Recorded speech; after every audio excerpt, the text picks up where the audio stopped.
स्वामी विवेकानंद के गुरु श्री रामकृष्ण परमहंस से किसी ने पूछा था कि आप क्या सोचते हैं मुस्लिम धर्म के बारे में या क्रिश्चियन धर्म के बारे में। उन्होंने कहा था कि अभी तक मैं मुस्लिम धर्म के बारे में जानता नहीं हूं, ईसाई धर्म को मैंने ठीक से देखा नहीं है, इसलिए जब तक मैं समझ न जाऊं तब तक मैं उसके बारे में कुछ नहीं कह सकता हूं। और कहा जाता है कि जिस वक्त उन्होंने इस्लाम को समझने की कोशिश की, उस समय उन्होंने किसी पुस्तक का सहारा नहीं लिया, किसी की बातों को सुनकर एक खास तरह का विचारधारा उन्होंने नहीं बनाया। लगभग 2 वर्ष तक वो एक सच्चे मुस्लिम की तरह 5 वक्त का नमाज पढ़ रहे थे।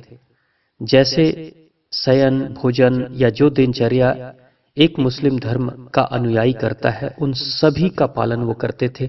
वैसे वस्त्र भी पहनते थे और अपने नाम को भी वैसा ही उन्होंने कर दिया था। पूर्णतया वो एक ऐसे जीवन को जी रहे थे जो एक मुस्लिम अनुयायी करता है। और लगभग 2 वर्ष की साधना के बाद एक निष्कर्ष पे पहुंचते हैं और तब उन्होंने मुस्लिम धर्म के बारे में कहा था। वैसे ही जब वो ईसाइयत को समझने की उन्होंने कोशिश की तो पूर्णतया अपने आप को क्रिश्चियन बना लिया था और एक ईसाई धर्म के अनुयायी की तरह प्रेयर्स करना, प्रार्थना करना और वैसे ही जीवन शैली को अपनाना, जीसस क्राइस्ट को अपना आराध्य मानना और सारी चीजें बिल्कुल एक ईसाइयत को मानने वाले अनुयायी की तरह ही उन्होंने जिया। पूर्णतया अपने आप को जब उसमें ढाल लिया और ढालने के बाद जब उसके गहराई और मर्म को समझा, तभी उसके बारे में उन्होंने कुछ कहा। आज विश्व में जितने भी धर्म हैं, मौजूदा धर्मों में आपस में जो तनाव चल रहा है, उसके पीछे जो सबसे बड़ा कारण यही है कि हम किसी को समझते नहीं हैं और उसको समझे बिना हम एक निष्कर्ष पे पहुंच जाते हैं। किसी की सुनी सुनाई बातों को सुनकर निष्कर्ष पे पहुंच जाते हैं या बाहर बाहर से हम चीजों को देख लेते हैं और या पुस्तकों को पढ़ लेते हैं। उसके बाद से हम उसके बारे में एक निष्कर्ष पे पहुंच जाते हैं और ज्यादातर हम उसके बारे में नकारात्मक बातें भी करने शुरू कर देते हैं। रामकृष्ण परमहंस अक्सर कहा करते थे कि धर्मों को समझने के लिए या अध्यात्म को समझने के लिए आध्यात्मिक जीवन को ही जीना पड़ेगा।